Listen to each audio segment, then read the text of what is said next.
everyone, and welcome to Growing Together, a gardening podcast with me, John Lamb, and Don Kinsler, a lifelong gardener and the North Dakota State University Extension horticulturist for Cass County. Don, how are you doing today? Well, I'm doing well. Well, we've had some moisture. Yeah, not the moisture we were expecting necessarily at this time in April. As we're recording this, we've just got done with snow. Yeah, heavy snow, wet snow. Yes. And I actually took a tape measure and stuck down into our lawn. And in South Fargo, I showed 7 inches, and some of it had melted, kind of as it came down.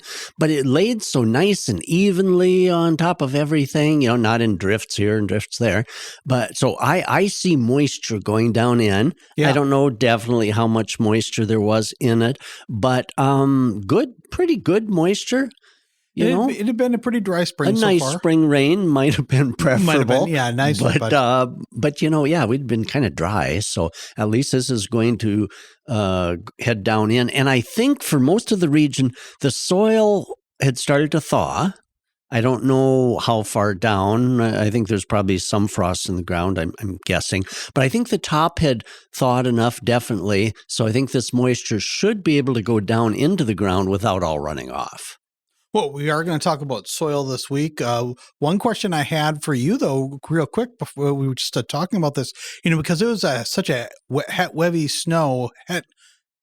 and heavy snow. I goofed that up there.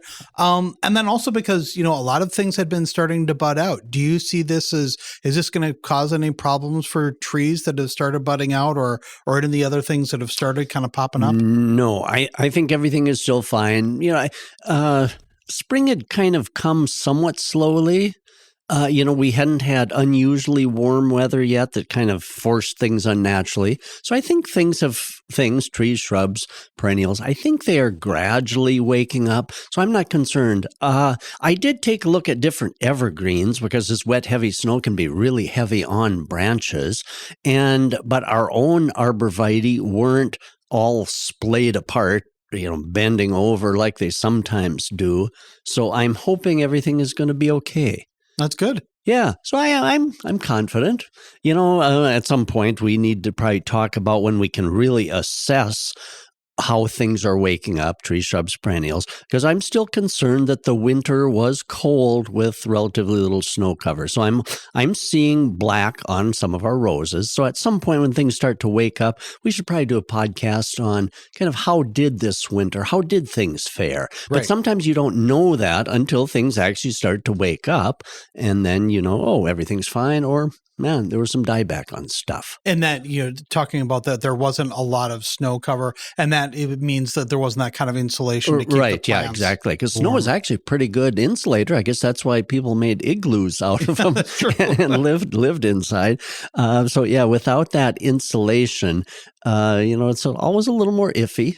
Now, last year, a year ago, we didn't have much snow, but also was a relatively mild winter. Yeah. So there wasn't a whole lot of dieback on things. So we'll see. There's not a thing we can do about it, other than wait and see. Yeah. Mother Nature still holds so many of the cards on many of these things. Finds a way. Exactly. Well, you've got a letter that you wanted to read. Yes. And thanks again for everyone who sends emails and writes in. It's always fun if you've got a question or just some comments. But I've got a wonderful letter from Amber. And Amber describes a success story. And she also sent a picture. Well, let me read the letter. Okay, she says, "Good morning. I'm sending an image of my Lysianthus seedlings just to celebrate the success because you can appreciate their occasional fussiness. This has been a decent year for them. I've only lost several to what a great surprise. I started seed at different dates. The empty-looking tray is just my batch I started recently, February 5th, I think. Maybe I would not have lost so many if I didn't try using cinnamon on the algae. Sometimes on the surface seed trays, you can get some kind of greenish algae. Okay, she continues. It seemed it helped, but I'm assuming I maybe used too much, and it might have burned the leaves of the seedlings anywhere the leaves were touching the soil, and I couldn't rinse them well enough. So she's tapping my foot, ready for spraying. Signed, Amber. And thank you, Amber. That's awesome. And yes, now let's talk a little bit about this. And I can appreciate the difficulty of Lysianthus seedlings. Now, are you familiar with Lysianthus? No. It's not a well-known plant, but it should be. Lysianthus is an annual. And so do a little searching for a picture of Lysianthus. Lysianthus is the type of annual flower that when you have it in your flower garden or a planter, it's a head turner. They are shaped kind of like roses in lavender, pink, dark purple, white. Beautiful colors. And it's the type of thing that, wow, they're just absolutely beautiful. So anyway, do some searching on Lysianthus. They also are, as Amber indicates, they are difficult to start from seed. They're one of the more difficult things to start from seed. I have occasionally done it in the past. Sometimes I'm successful, sometimes I'm not. But Amber sent a wonderful photo here of seedlings that she's got, and they're under a beautiful grow light. And those seedlings look beautiful, don't they? They're coming along nicely.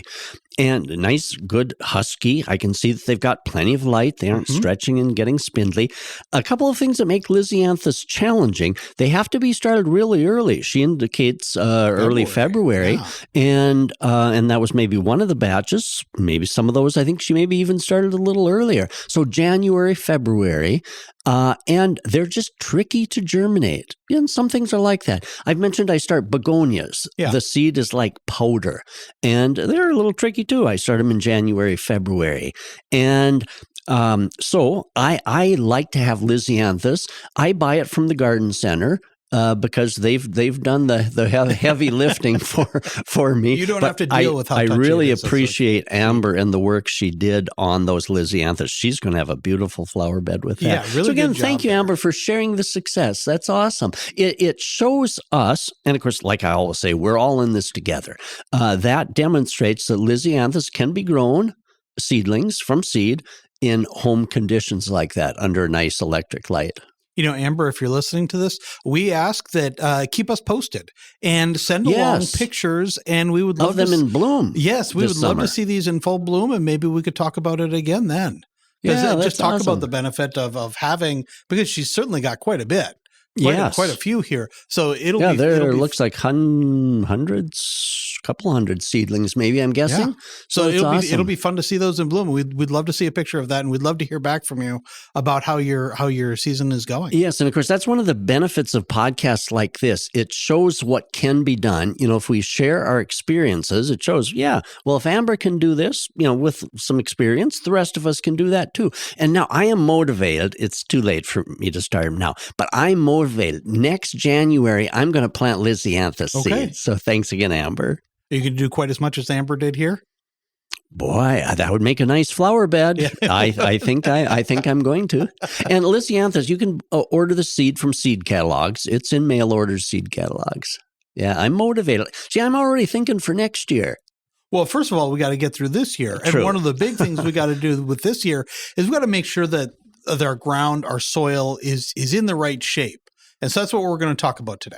And when we think about it, soil is important. That is not only it anchors the plants, they can't just flop around. They have to have soil. They have to have their roots somewhere to anchor.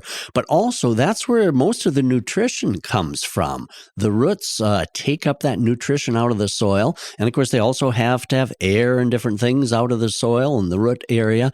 So the type of soil that we use and what we do with that soil is so important.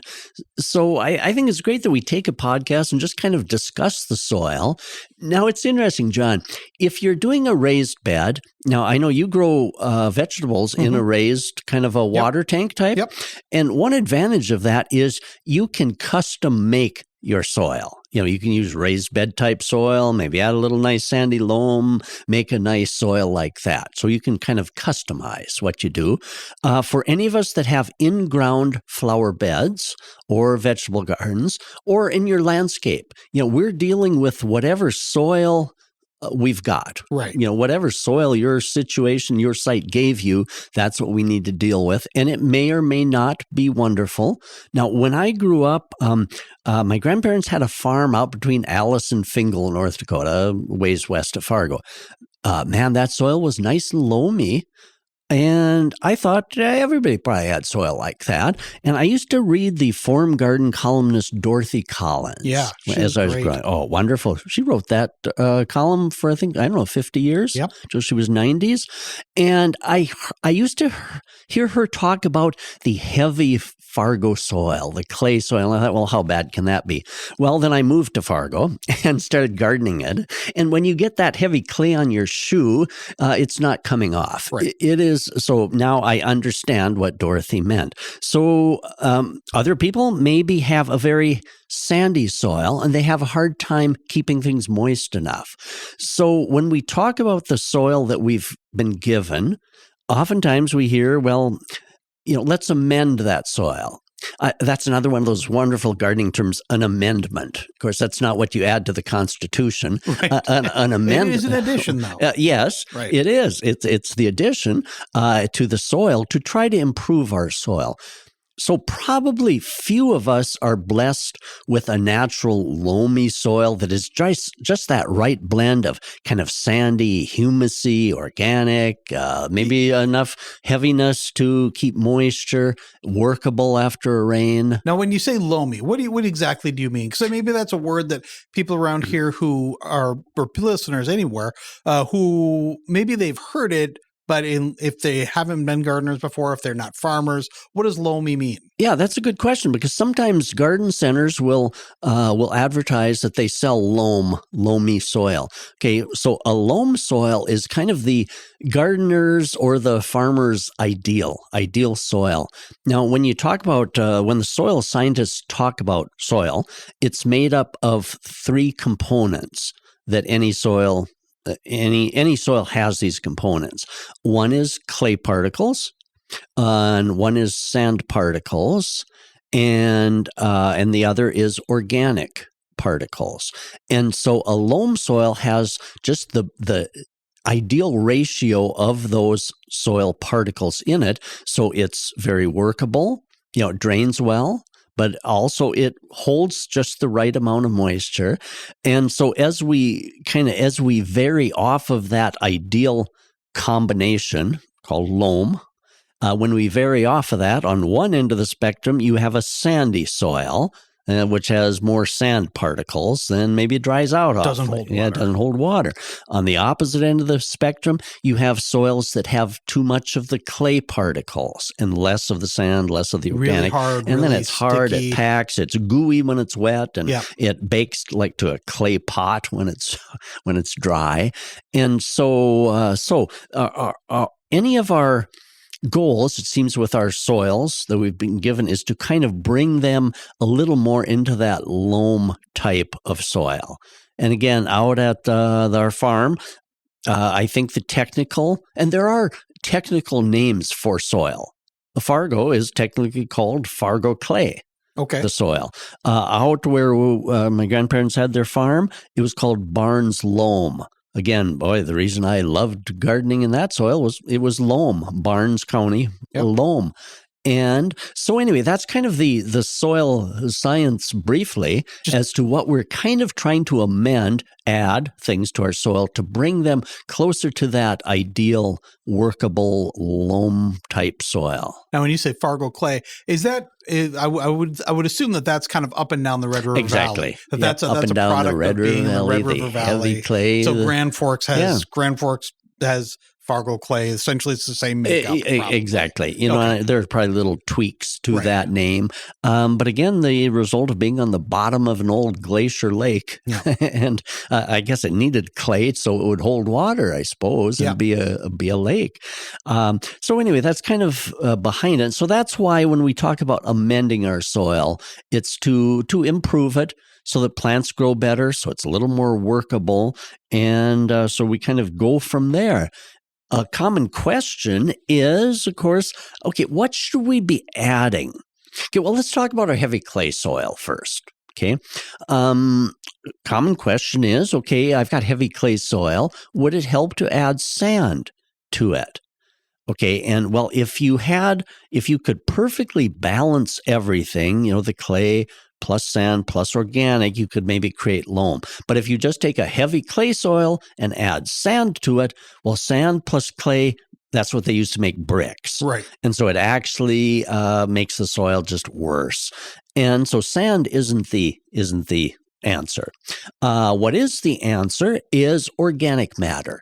And when you kind of think about it, organic matter, of course, with that, we're talking about nice compost, kind of humus, the wonderful stuff that is decaying on the forest floor, well-rotted manure. When you think about the texture and just kind of that nice humusy, even the aroma of some of those well-rotted material, it just seems like that would be the good addition, and it is. Yeah. Or the organic matter like that will take and create a mellowness to clay soil. It's also important to remember that, for example, on a clay soil, when we amend it, when we add things to it, it helps. It gives organic matter between all those little slippery clay particles. It doesn't do away with the clay. That clay is still there. Because what I've noticed is, and we'll talk about kind of adding some of these materials, but what I've noticed is, over the last, I suppose, 45 years, as I've added organic matter, I need to keep doing it. It's kind of like the clay, since those clay particles are still there with their gooiness, and I keep adding organic matter. Over time, the organic matter probably breaks down, but that gooey clay is still there. So it's kind of an ongoing. We keep adding to it. And organic matter, the wonderful thing about that is it's also the antidote for too light sandy soil that doesn't drain. That nice humusy organic material, when added to sandy soil, gives moisture holding and creates a very nice garden too. So kind of the bottom line is, with most of our soils, to improve them, if you're not happy with your soil, it's adding organic matter to the soil. All right, let's take a quick little break. When we come back, we've got more to talk about, especially about when to add and what kind to add.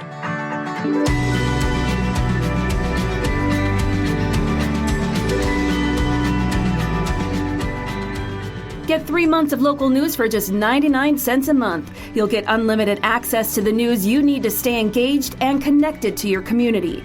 Visit inforum.com/subscribe now to get 3 months of local news for only 99 cents a month. All right, we're back, and this week we're talking about soil amendments as we get our garden ready for the. Well, it won't be long now. It won't be. Yeah, we'll be digging in the dirt. I know it may be a little wet after this snow, but it'll be coming around.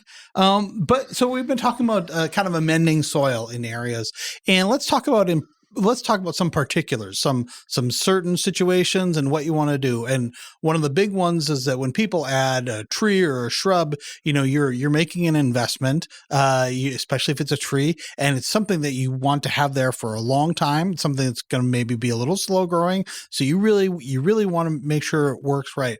Should you add something like peat moss or compost to the bottom of the hole as you're putting in a tree or a shrub? It's a fascinating question, and that's where things have changed. Recommendations have changed a little bit. And of course, okay, we just talked about the advantages of amending soil, like for your vegetable garden, your flower beds, and kind of amending all of that. It just makes the soil, the top, 6 to 8 inches, nice and workable.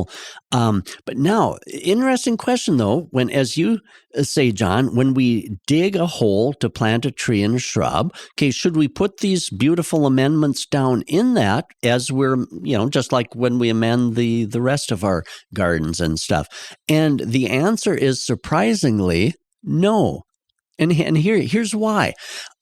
We used to say, and when I say we used to say, when I was a kid and kind of learning horticulture, it was advised to put things down in the bottom of the planting hole, like peat moss, Right. well-rotted manure, put it down there because you were amending the soil just kind of like you amend the surface, the higher parts of the soil.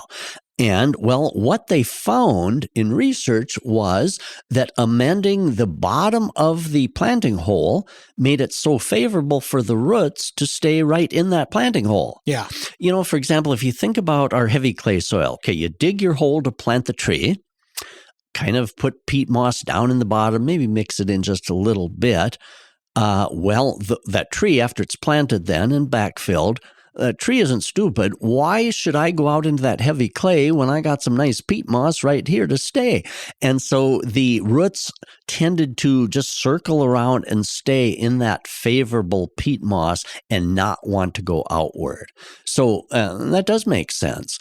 So the current recommendation is no. When you plant a tree or a shrub, just backfill it with your native soil that is there, because pretty soon those roots have to go out anywhere. Because when you think about a tree, the height of a tree, 30 feet high, the spread of the roots are outward at least as high as that tree is tall, sometimes 2 times. So if a shade tree is commonly 30 feet tall, the roots are going outward in all directions at least 30 feet, maybe up to 60 feet. So in just a few short years, those roots have to be out beyond that planting hole. They have to be out beyond that amended soil. And there's no way you can amend the soil down at the rooting depth that far out. You'd be excavating your whole yard and maybe the neighbor's yard as well. And so it does make sense that since those roots have to go out into the native soil, just backfill with your native soil, get those tree roots accustomed right from day one to that soil. And if you absolutely have to amend that soil a little bit down the planting hole, add your organic matter down in, but blend it in to kind of the outer soil. If that makes sense, kind of with a shovel or a spading fork or something, kind of mix it in so that there's not a sharp transition between that nice amended organic soil and the heavy clay soil or the light soil going outward. So kind of make at least a nice transition between the amended soil and the native soil going out, whether it's heavy clay or sandy type soil. So the main thing we want to avoid is just a too favorable pot of soil down there that the roots will not want to leave. So we save some money. We're going to use organic matter in other spots in a minute, but so save your money and just don't amend the soil down in the bottom of a tree or shrub hole. How about, I'm going to maybe throw a curveball in here. How about for hydrangeas that you want to, because you can amend the soil, the pH balance of the soil to get in some certain hydrangeas to get different colors, right? If you want a blue hydrangea, you have to treat the soil with that. So is that a case where or is that a different kind of amendment that you would use? Well, that's a wonderful question. I love that because the hydrangeas that you can switch colors by amending or changing the pH from kind of blue to pink, depending on what the pH is. And if you add acid type amendments, such as peat moss, then that can affect. But to amend that soil enough to get it to change soil in our soil types is like trying to change the color of the ocean by adding some food coloring. So in other parts of the country, that can work. But our area, kind of up here in the upper Midwest, our soil is so alkaline that we just can't get it. We can't amend it enough to get it to change color. Possibly over in the eastern areas of Minnesota where they've got a natural forested soil, that might work. A similar case, when you mentioned that, is blueberry. Blueberries are fully cold hardy because they grow blueberries in northern Minnesota. They're fully cold hardy, but they require acid soil. So if we plant a blueberry here in Red River Valley or western Minnesota or out in North Dakota, can we amend that soil enough, similar to the hydrangeas you mentioned, can we amend that soil enough to get blueberries? Okay, Well, University of Minnesota did some checking, and to amend the soil enough to grow blueberries, you have to excavate a 2-foot by 2-foot square and excavate 2 foot down, get rid of the soil that's currently there, and then backfill with, and they've got a recipe. I think it's about half acid peat moss, half loamy soil. So you got to find some loamy soil somewhere. And then I think they add in maybe some aggregate type materials. But you're doing a total excavation. You can't just plant a blueberry and do some amendment with peat moss and get it to grow.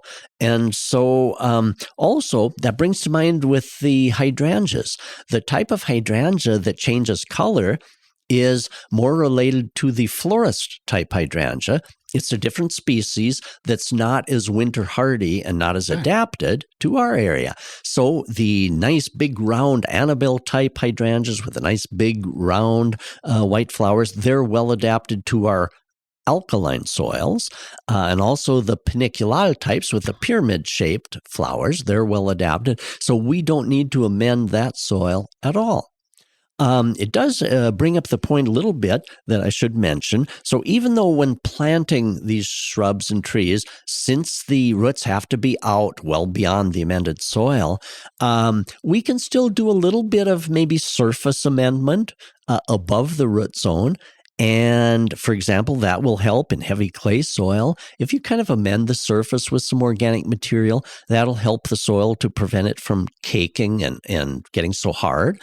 Or in a sandier soil, might prevent the surface from drying out a little bit. So we can still do some kind of surface amendment, even though we aren't amending way down into that root system. We're going to talk about that a little bit later. So fascinating discussion. Now, so we mentioned that, okay, on trees and shrubs, the root system has to go so far out. And so amending it we can't amend that far out. But perennial flowers do not have a root system that extends way out like a tree or shrub. So that means we can actually amend the soil in which the perennial roots are going to stay. We can fairly effectively amend that. So when you do much reading on what perennials like, almost all of them say they like a soil rich in organic material. So you can amend the soil around a perennial when you plant it enough to get it to like the soil it's in. Okay, for example,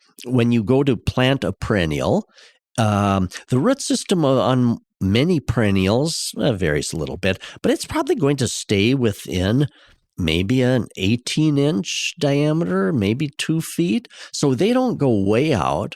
So we can around a perennial flower, we can improve the soil. So when planting it, go ahead, add peat moss compost down in the planting hole, mix it in really good down in the bottom, and when you backfill the soil with your native soil, amend that backfilled soil, and up on the surface, work some organic matter in. So perennials really can be well amended with organic material.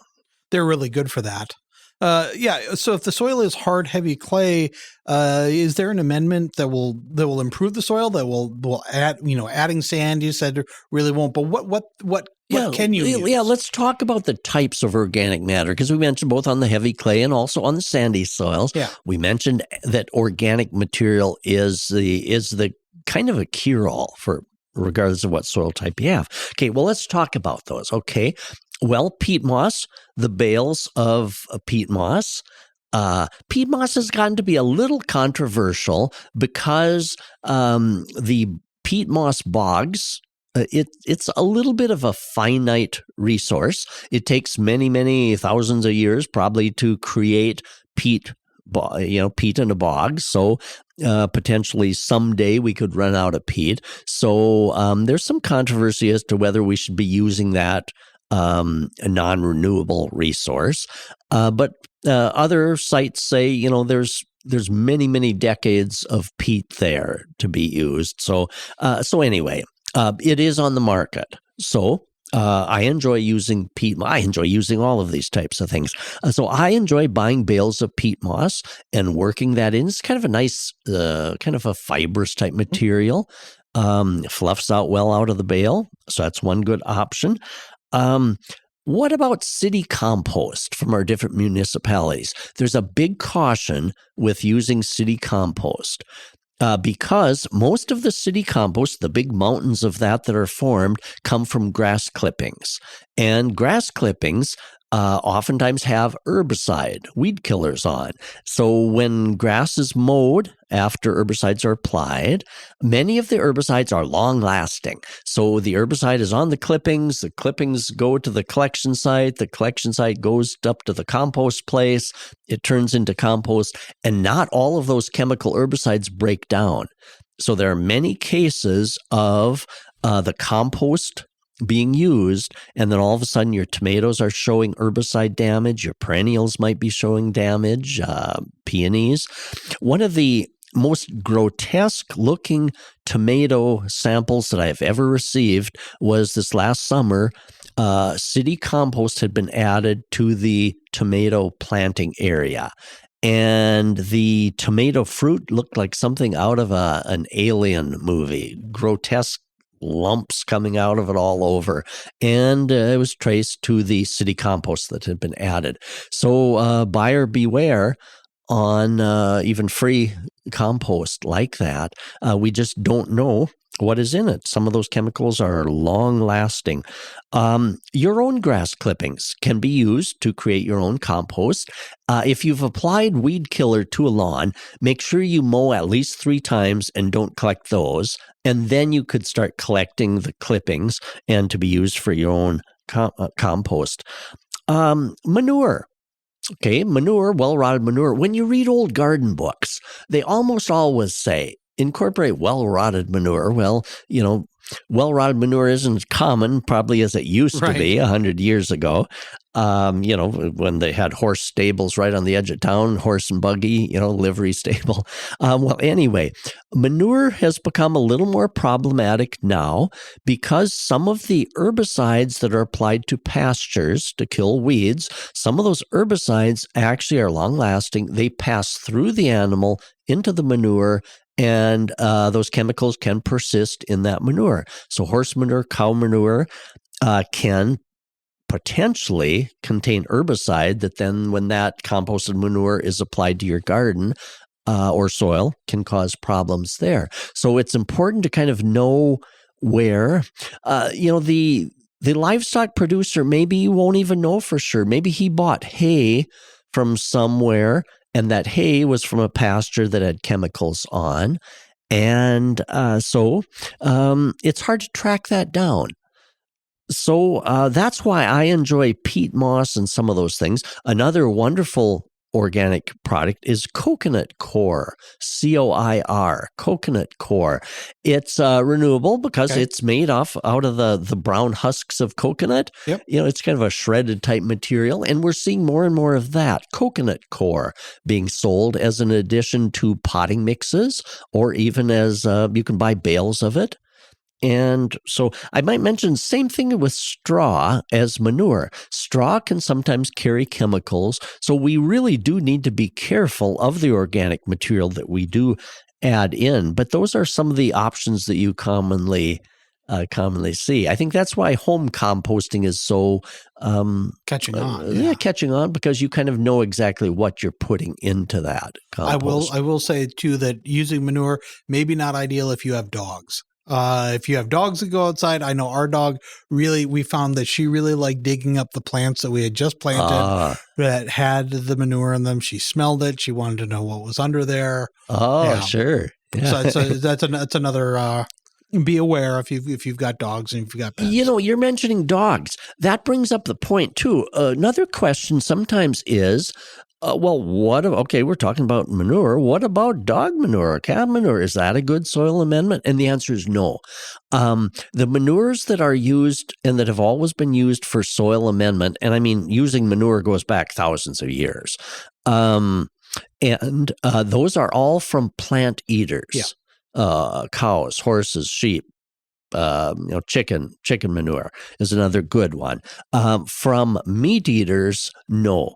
Dogs, cats, not good manure to add to soil because parasites. Meat eaters can cause parasite And just problems. like you wouldn't want to put meat scraps into your compost. Yeah, Yep, exactly. Keep that to vegetables. Yeah, so caution there. I remember a few years ago, there was an issue with a dog run, a city dog run too close to the community gardens, and the dogs got onto the community garden, and of course then there was problems with the dog droppings, and of course then they had to allow that community garden to lay idle for the safe amount of time. So it's interesting how. And we just talked about this last week or 2 weeks ago about the rabbit manure. Rabbit yeah, and of course those are herbivores. Can be so a lot of work. We may as well look at the bright side. If you've had rabbits, they are adding nutrition to the soil. So again, an herbivore, safe to use, manure. And chicken manure also. You can buy bags of chicken manure as well as sheep manure, cattle manure. You can buy bags of those, and those are normally tested to be sure that they've been a good, safe product. Now, are all those things good to use in sandy soil too? Definitely. And that's why the organic material is such a good, almost kind of a cure-all. It'll also help on the sandy soil. All right, let's take another quick break. When we come back, more about how to amend your soil.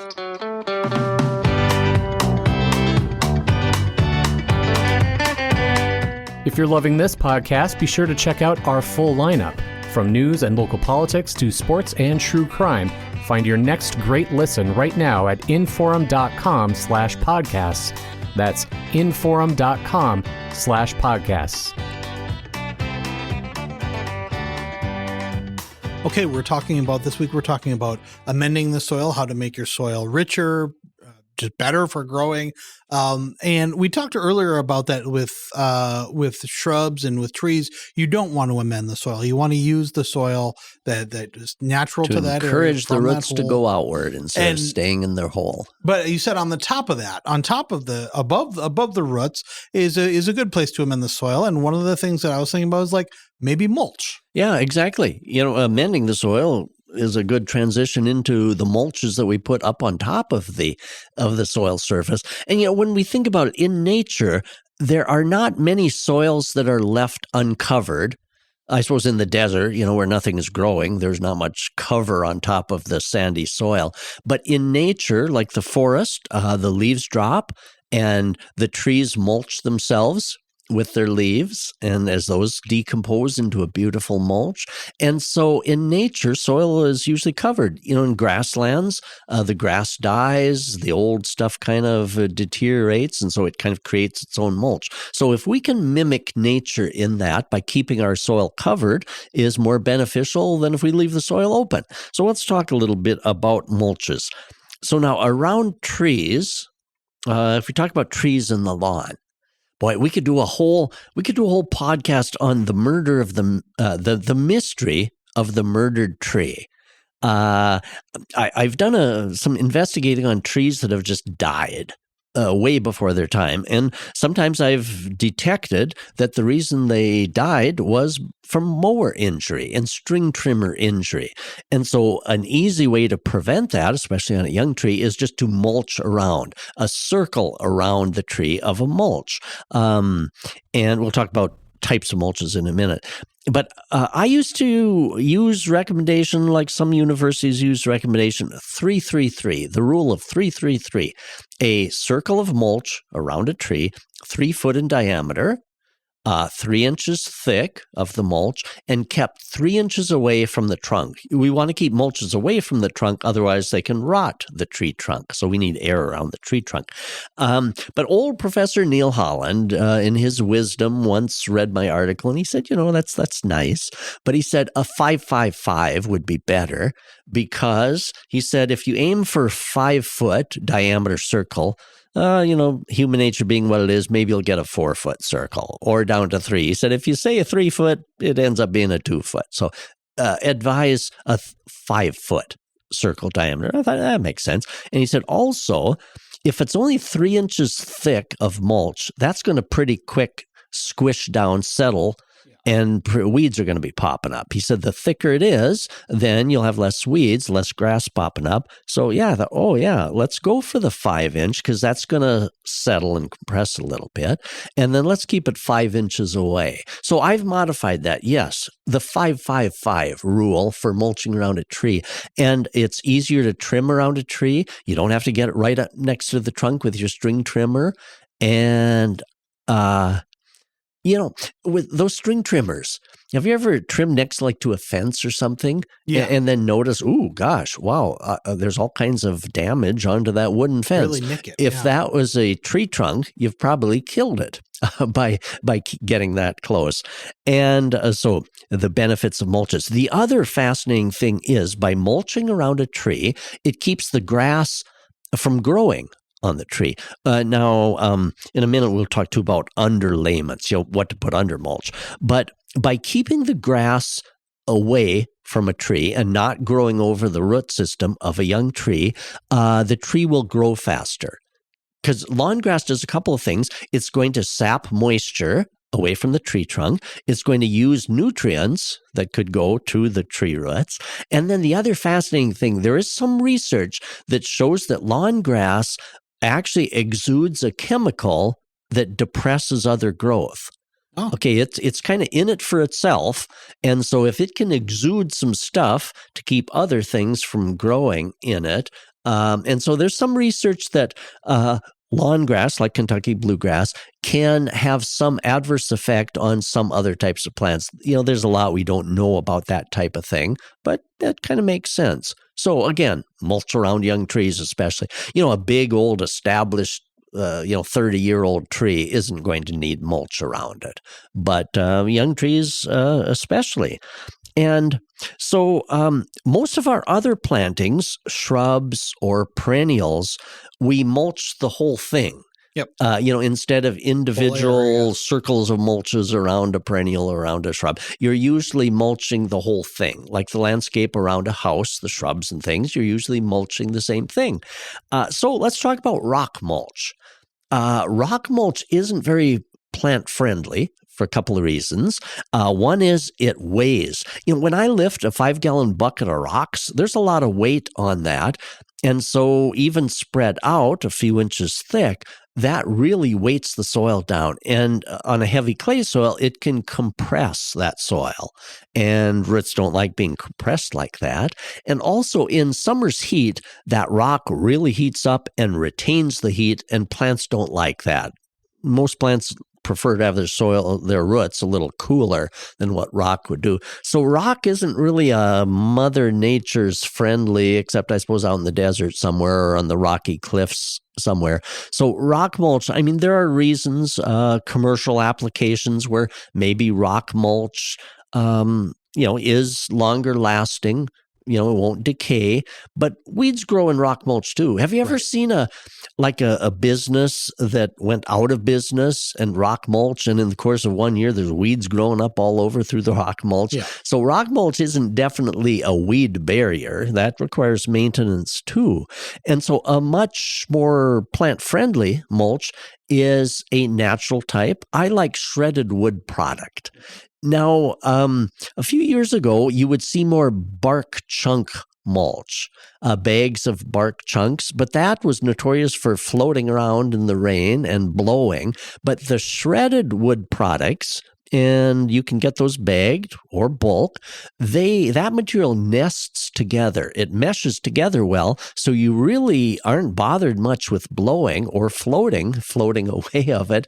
And so shredded material, over time, when that contacts, especially the lower part of that mulch, it's going to deteriorate, but that's okay. That'll add some good beneficial stuff down into the soil. And so a nice layer of shredded wood material. And when I say shredded material, when they produce it, usually they're grinding up the whole tree, maybe not the leaves, but they're grinding up the bark and the inner wood and everything and making this really nice material. And I enjoy getting a truckload of it from people that have cut down trees. The tree services, many of them sell They grind up their trees and sell that wonderful product. So each year I get a truckload or so of that. And, over the course of 4 years or so, maybe 3 years, you need to top it off. And so what type of mulch do you have around your plantings? I know you've got some nice perennial areas. What type of mulch are you using? Well, obviously compared to your yard and your garden area, ours is much smaller. So for us to go out and buy the individual bags it's not a budget. It's not a budget breaker, and especially actually if you keep your eye open now, this first part of the year, first part of the growing season, up until probably till June, you'll see some really good deals on bagged mulch. True. And so I load up my Subaru wagon we like the black colored black. Yeah, because you can get it in different colors. Yeah, you can get it in kind of a different shades, a cedar red, but we like the black one. We just think that's just kind of when it breaks down into the dirt, or if we have to make an area and there's dirt there, it doesn't really look too different. So that's what we use.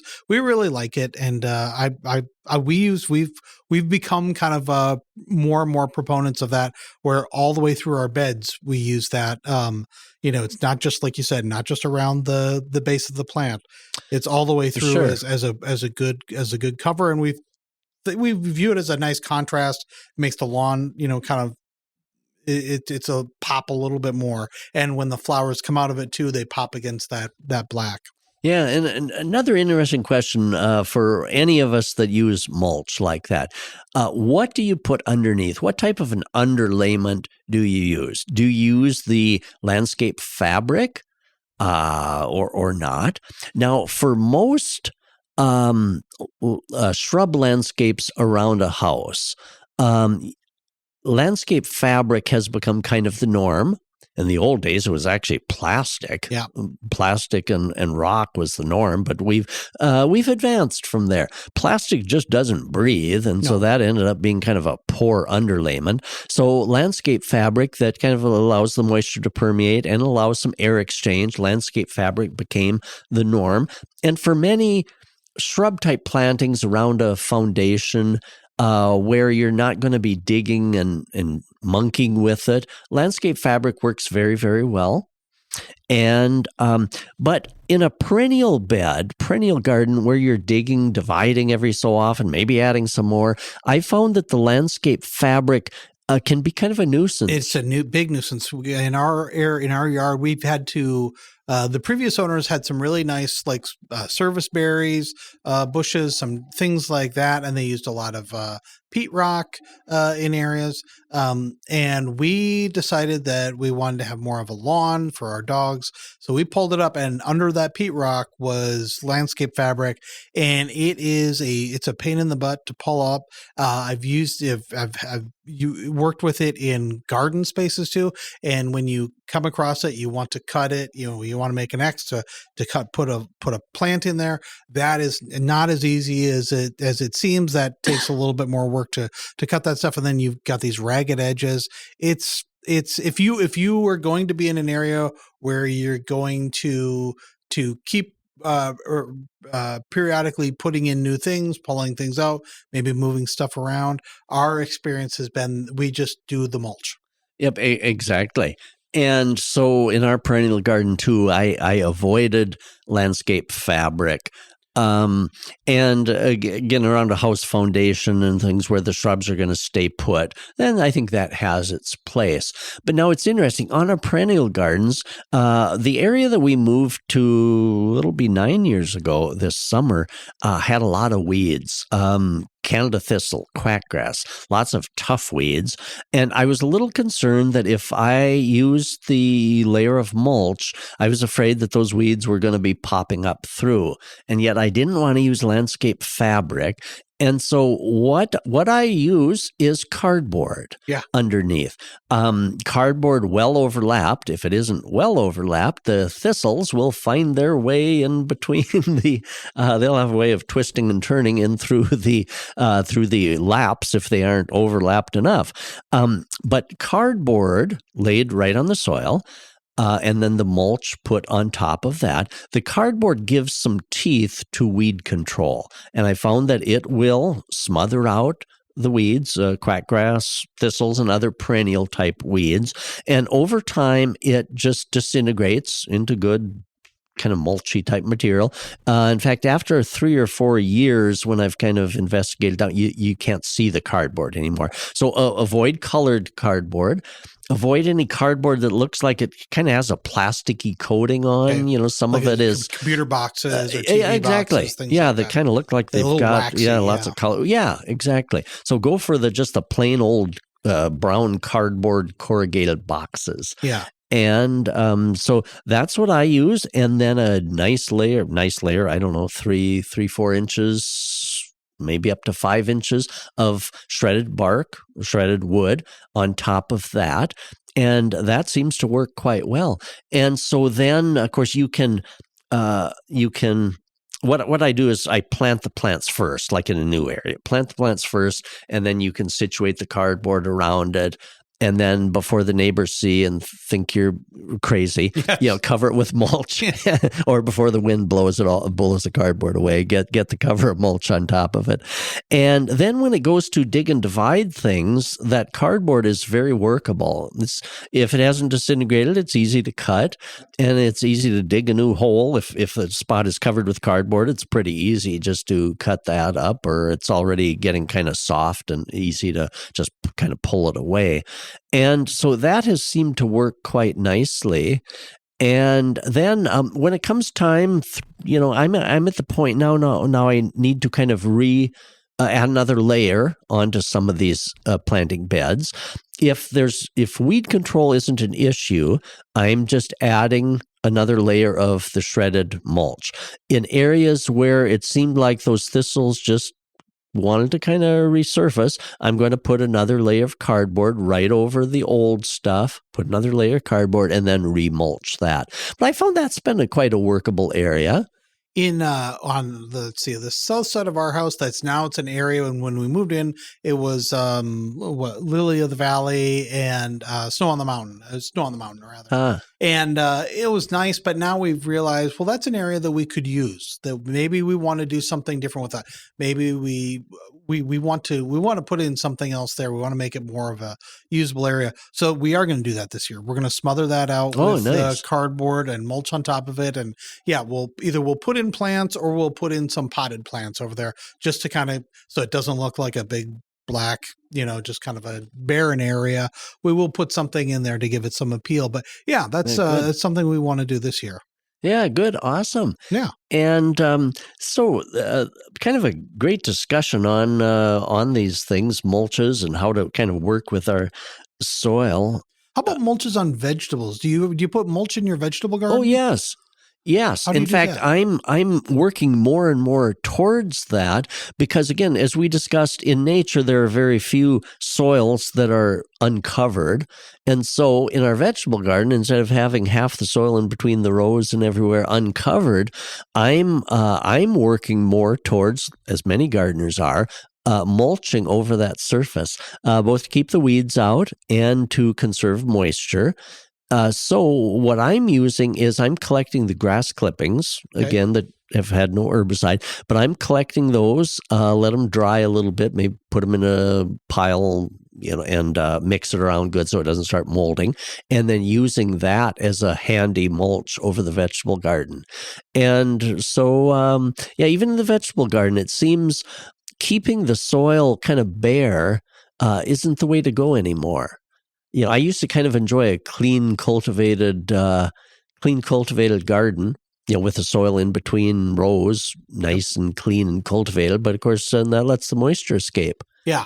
And then also there's chance for more weeds to for pop more up. weeds, So, and as the weeds pop up, then I got to go cultivate it some more. Yeah. So I'm kind of getting more towards some of the seeing the wisdom of mulches. And so I get kind of a kick out of it during our early years in the garden center, talking the 1980s. Rock and plastic was the mulch on around landscapes, and then in future years when everyone was rethinking that and I pulled back some of that rock and plastic, man, that soil was just as heavy and kind of gooey and unfavorable. It seems plants would grow in it, but I also saw some plants that toppled over because they just couldn't root very deeply under that. The surface roots that developed, so I saw some pretty decent, fairly tall landscape shrubs just kind of topple over. Having worked with rock and tried to, moving wheelbarrows full of rock to the area, it's not it's give me a wheelbarrow full of mulch any day. I would throw bags of mulch over my shoulder. Yes, and shoveling rock mulch. No, yeah, we've advanced. Yes, yeah. The plastic. If you really want to smother out an area, maybe it works then. But yeah, that's another thing. Yeah, so it's fascinating to kind of see things progress. It's fun to see advancements being made. Yep. On these things. But it's interesting, some of the wisdom, today's wisdom, people knew about some of those things long ago too. Long. It's exactly. Well, Don, this has been a lot of fun. It's getting me more excited to get out in the yard. And even though I can't maybe plant, as soon as this snow is gone, maybe I can start doing other things too, like you were talking about too. Maybe we won't be able to amend the soil just yet, but I can start loading up on some mulch. I can start getting these other things ready and things to do on the front end to make sure that you have a good gardening year. Exactly, because we could really start mulching some of the areas like a perennial bed that needs another application of mulch, which some of my areas do now. I can start doing that in April as soon as weather conditions. We got to get rid of this layer of snow first. Right. But after that, then we can start doing some of those things, such as replenishing our mulch on some of our beds like that. So there's going to be good work to be had. You could do that work before you plant. Yes, exactly. Yeah.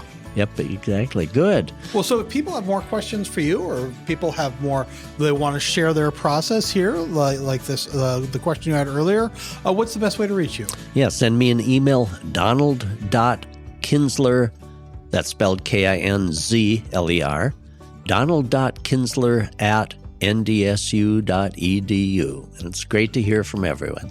Great. And thanks again for coming in, Don. Thank you, John.